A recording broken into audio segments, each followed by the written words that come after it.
All houses wherein men have lived and died are haunted houses. Through the open doors, the phantoms on their errands glide with feet that make no sound upon the floors. We meet them at the doorway, on the stairs, along the passages they come and go, impalpable impressions on the air, a sense of something moving to and fro.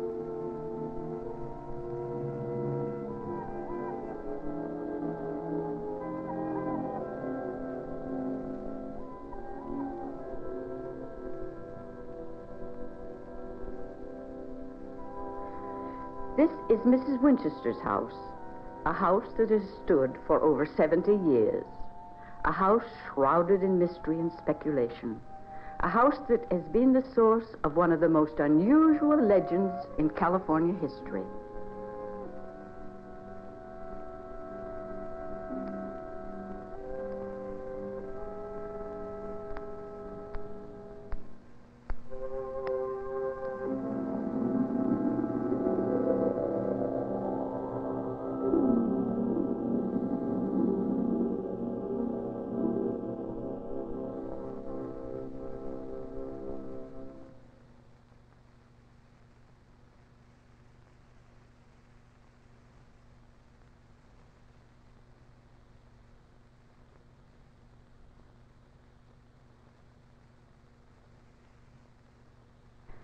This is the only known photograph of Sarah Pardee Winchester.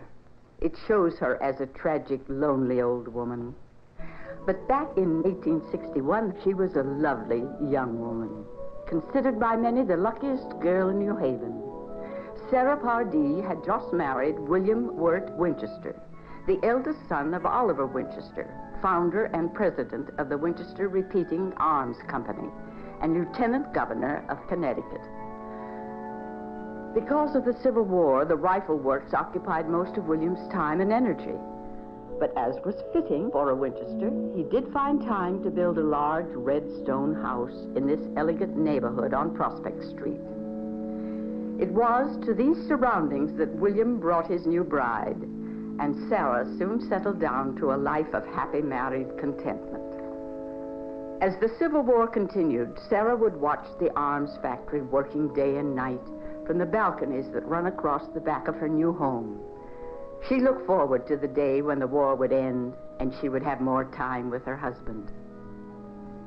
In 1866, a baby girl was born to the Winchesters. She was named Annie Pardee Winchester, and she lived just 42 days. The baby was laid to rest amid the thunder and lightning of a summer storm. Sarah and William had no more children, for by now he was showing the first signs of the illness that would later take his life. After years of convalescence and wasting away, William Wirt Winchester died. The year was 1881. He was only 43, and again a violent storm marked the day of his funeral. Sarah was now alone. Half a lifetime of loneliness lay ahead of her. The irony of the arms factory there below, a factory devoted to the manufacturing of death, and the now empty house oppressed her. And it was in that same year, 1881, that friends trying to console Sarah advised her to seek the services of a well-known Boston medium, Mr. Adam Coombs. Sarah was known to have had a deep interest in the occult, but due to the times and convention, she was to share this secret with only a very few close friends. And so Sarah Pardee Winchester became obsessed with death and life after death. In 1884, she placed this urn on the grave of her husband and baby, chiseled on the base so delicately, as if in the fine handwriting of a woman, is this verse: "Hearts are dust. Hearts' love remains. To live in hearts we leave behind is not to die." Later that year, in the company of Adam Coombs, total communication was finally established. The messages that Sarah hoped might express love and encouragement instead filled her with a morbid dread. Her husband's voice told her that she would always be haunted by the spirits of those who had been killed by the Winchester rifle.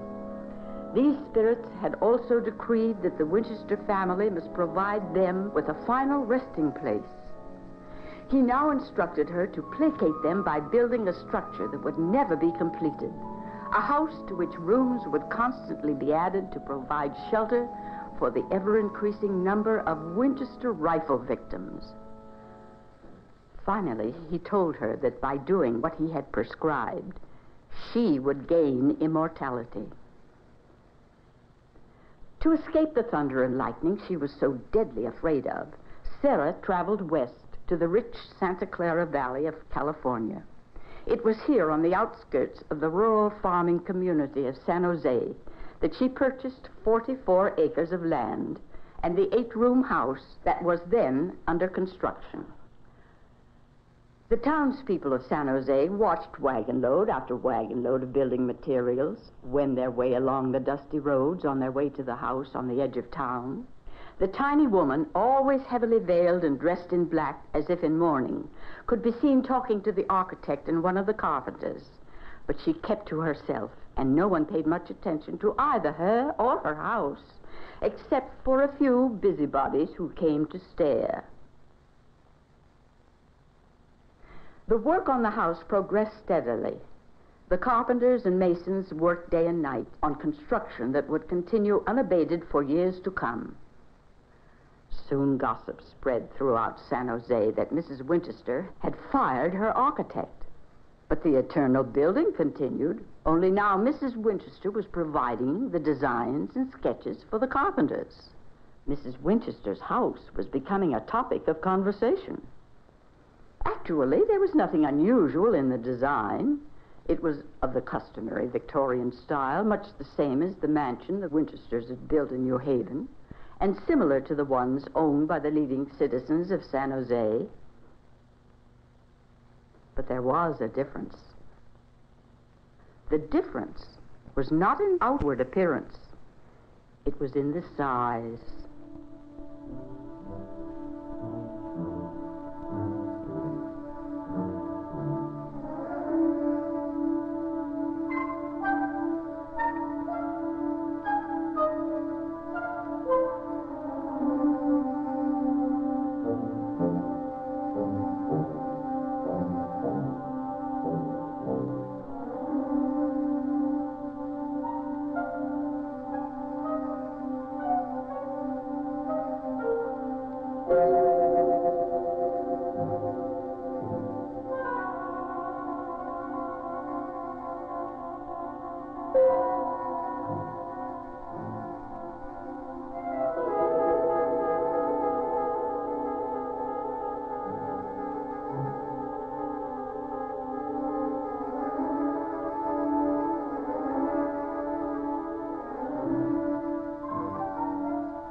Carriages would slow as they passed the Winchester house, and the occupants would wonder about this strange woman. It was not uncommon for them to see Mrs. Winchester moving about the grounds, but always from a distance. And she never showed any sign of recognition or made any attempt at friendliness. She remained veiled and dressed in black. The house was now assuming gigantic proportions. There were nearly 90 rooms. In order that Mrs. Winchester's whims and strange orders might be carried out, much of the original construction was torn down. Special rooms were connected by a maze of corridors and passageways. Few of the new rooms were on the same floor, and to stray away from known hallways led to frightening experiences for new servants. As heiress to the estate of her late husband, Mrs. Winchester received nearly $20 million and enjoyed an income of $1,000 a day. She could well afford to indulge in any idea, no matter how eccentric it may have seemed to those around her. Workmen who had either quit or been dismissed carried accounts of the woman's madness back to the eager ears of the townsfolk. Mrs. Winchester did all the designing. She sketched out new additions on the backs of envelopes or on plain wrapping paper. Nothing interfered with the designs. If there happened to be rooms standing in the way, the offending portion was torn down or was incorporated into the design. Roofs soon became floors on which whole new stories were added. What once had been an outside wall now became an inside wall. There were more than 10,000 windows of every possible shape and size. There were windows in the floors and in the ceilings, and even windows in some of the chimneys. Costly colored glass windows created by Louis Tiffany were set in walls that allowed no light to pass through them. The number 13 was often used in the construction of walls, floors, windows, and doors. Many of the stairs only rise 13 steps before ending up at a wall. Surely it must have been a fear of the unknown that guided the building of such a house.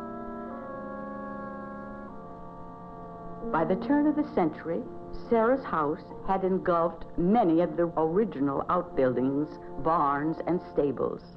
Others were either torn down or surrounded as the house continued to grow. All traces of the original 8-room house had disappeared. There were now well over 100 rooms. By now, she was well aware of the rumors that were spreading over the countryside. Rumors that brought more and more curious visitors to stare at the Winchester place. And with the discovery that many of these visitors had been entering the grounds hopefully to catch a brief glimpse of her, she ordered that the entire house and grounds be enclosed by a high fence. Then, as an additional precaution, a cypress hedge was planted. Gardeners, whose only job was the hedge, forced it into a thick green wall that would forever keep prying eyes from seeing within. Any request to gain admittance to the house or see Mrs. Winchester or any of her servants or workmen were refused.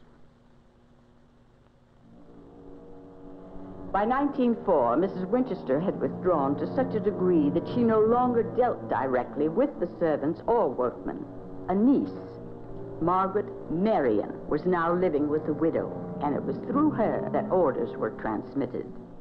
Mrs. Marion and the Chinese butler were the only people ever allowed to see her in an unveiled state. The butler only because he would serve the lonely woman her meals. The house was now a 7-story monstrosity of 144 rooms, and its great gray silhouette loomed on the horizon and was visible for miles around. A very strange thing was happening within the walls of the Winchester house. Over the years, many of the servants and workers had left the services of Mrs. Winchester. Sometimes they quit in fear. Sometimes they were fired for prying or defying orders. But by 1906, most of the employees had been working together a good number of years. They were not leaving Mrs. Winchester's service anymore. The servants and workmen seemed to have formed a conspiracy to help protect their mistress from the outside. There seemed to be something holding this group of people together around the small, frail woman in black. Their loyalty grew, and the walls of secrecy surrounding Mrs. Winchester became complete. But it was with fear that those on the outside viewed Mrs. Winchester's sprawling mansion. And to those who drove past in the early hours of morning, the sound of sawing and the distant playing of an organ was something they would never forget. Building was continuous, and there was never any assurance that a corridor which today led to Mrs. Winchester's room tomorrow might be sealed off by a wall, or that a door would not open out into space and a plunge of 50 feet to the earth below. It was while walking along one of these corridors one evening that two of Mrs. Winchester's servants came upon her. In the flickering of the gaslight, they could see she was not veiled, and the once beautiful face was now showing the effects of age. Age she fought so desperately to stave off. The two stunned servants were immediately dismissed. The long periods spent by Mrs. Winchester in her seance room were becoming more frequent. In order to avoid being followed, she used a different series of passages each time. This bewildering trail led through great portions of the house to the small blue room with its barred window. There was only one entrance, although a secret panel that exited through a closet into another part of the house was provided for emergencies. It was here that she would commune with her husband and seek guidance in spiritual matters. Employees who approached the locked door often heard her speaking during these seances, and on one occasion the cries of an infant child were heard behind the bolted door. It was on such a night that a parlor maid named Maggie Dugan concealed herself in the forbidden room as Mrs. Winchester called upon the spirits to give her guidance. Maggie crouched. A cold fear enveloped her, and she became panic-stricken when a detached hand appeared, holding an urn. As Mrs. Winchester drank from the urn, Maggie bolted from the door, terrified, and ran screaming from the room. And the bell tolled, as it always did, at 12, 1, and 2. The atmosphere within the house was one of quiet apprehension. Although Mrs. Winchester no longer dealt directly with the staff, they were always aware of her presence within the huge house. She had designed and constructed in such a way that she could observe without being observed, and she constantly was checking on the progress of the construction or the comings and goings of the servants. As she grew older, Mrs. Winchester became even more eccentric. Suddenly, she announced to her astonished servants that she would hold a ball. It would be a grand ball with many guests and the very best of foods and wines. The ballroom had just been completed, and it was a thing of beauty. Mrs. Winchester was very proud of her ballroom. She was especially proud of the fine Tiffany chandelier with its 13 crystal gas lamps that would illuminate the evening's festivities. Food was ordered. Rare wine was placed in the cool cellars beneath the house. Musicians were hired, and the day of the party arrived. The musicians played in the ballroom. Dinner was served on gold service from beautifully decorated buffet tables. The butler announced the names of guests, and a feeling of cold fear gnawed at the musicians, for there were no guests.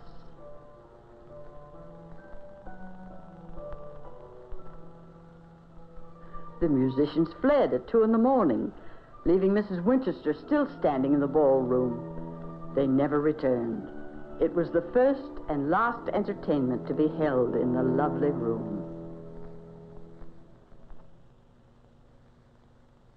April of 1906 marked the completion of a 7-story cupola, a tower that was to be the crowning glory of Mrs. Winchester's house. It was this same tower that came crashing through the sleeping woman's bedroom of the morning of April 18th, as the San Andreas fault shuddered and heaved. A falling chimney imprisoned Mrs. Winchester in her bedroom. The earthquake had caused many parts of the house to be sealed off entirely. Servants were unable to hear her calls for help. They had no idea where she was.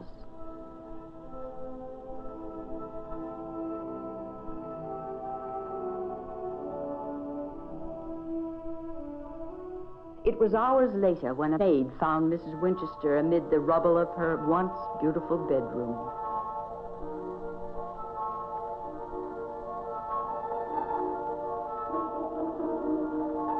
Mrs. Winchester had spent many thousands of dollars on the front portion of the house. Ironically, it was this part that suffered most during the quake. She saw this as punishment for her lavishness. Orders were given that this portion of the house was to be boarded up. No one was ever to go there again. For the next 6 years, Mrs. Winchester lived on a houseboat anchored in San Francisco Bay. She would not return to her home. Construction was never stopped during her absence. Daily orders were sent by messenger to the foreman. The growth of the house went on. In the spring of 1912, Mrs. Winchester returned to her house in San Jose and continued the building with a renewed vigor. The servants sensed there was something wrong. While there never had been a master plan for the house, it had some semblance of order. Now, there appeared to be none. She tore down and rebuilt at a frantic pace. The portions built after the earthquake were hurried and plain compared to the lavish rooms completed before 1906. Mrs. Winchester's health was beginning to show the effects of the many years of living with sorrow and terror. As the years passed, Mrs. Winchester spent more of her time in meditation. Crippled by arthritis, it was almost impossible for her to get around, and she was seldom seen by anyone.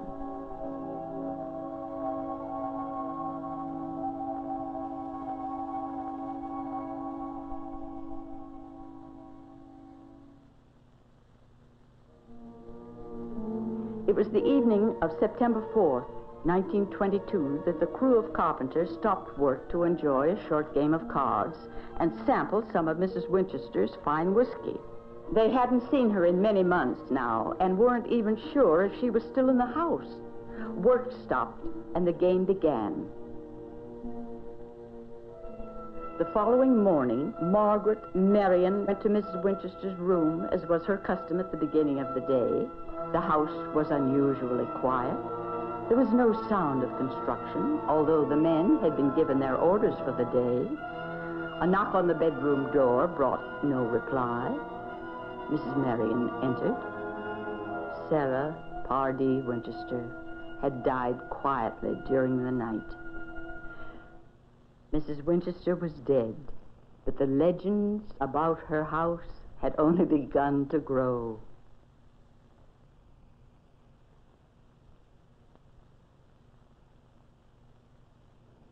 It is difficult to say how much of the Winchester legend is true and how much of it is false. Sarah Winchester's early life, as we have told it, is fact.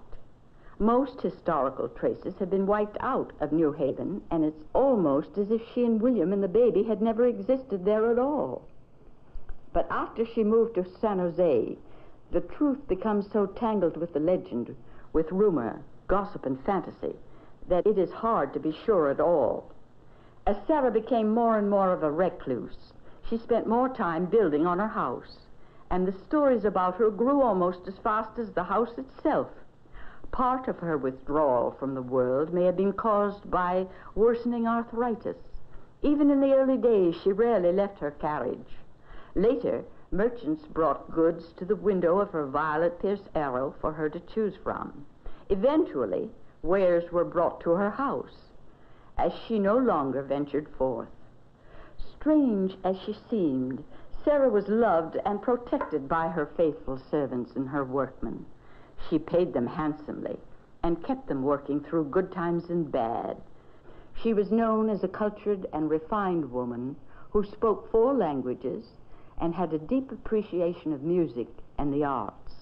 She was generous to the needy of San Jose and sent donations to charities and gifts of food from her gardens to hungry families. Her name was never connected with these gifts. Dismissed servants may have simply made up many of the stories. Jealous neighbors added fuel to the spreading rumors. Perfectly commonplace events may have become magnified or distorted because of the strange aura of mystery with which Mrs. Winchester seemed surrounded. And the rich and lonely widow may have been driven to eccentricities in self-defense in order to preserve her privacy. The house stands there just as she left it. That one cannot deny. Some of it may be explained in simple terms. Any building that is constantly changed or remodeled is bound to be odd. The short steps were to ease her arthritic legs, the passageways and doors that go nowhere. the reminders of demolished wings or earthquake-ruined doors. But try as one can, there is no explaining the size, the incredible sprawl of the hundreds of rooms, the miles of corridors, the unearthly qualities of the thousands of doors and windows and the rooms behind them. The real answer may be that most of Sarah died back in New Haven, that day she buried her husband. As the last of Sarah Winchester's possessions were being removed from the house, a small box was found in one of the rooms. It contained a few personal possessions of her husband's and a tiny lock of blonde baby hair, mute testimony to the tragedy that Sarah had borne through her life. Possibly her life should be symbolized not by the ominous rambling house in San Jose, but rather by the many genuine acts of love and kindness that were made anonymously and which gave hope and pleasure to so many. Hearts are dust, hearts' love remains. To live in hearts we leave behind is not to die.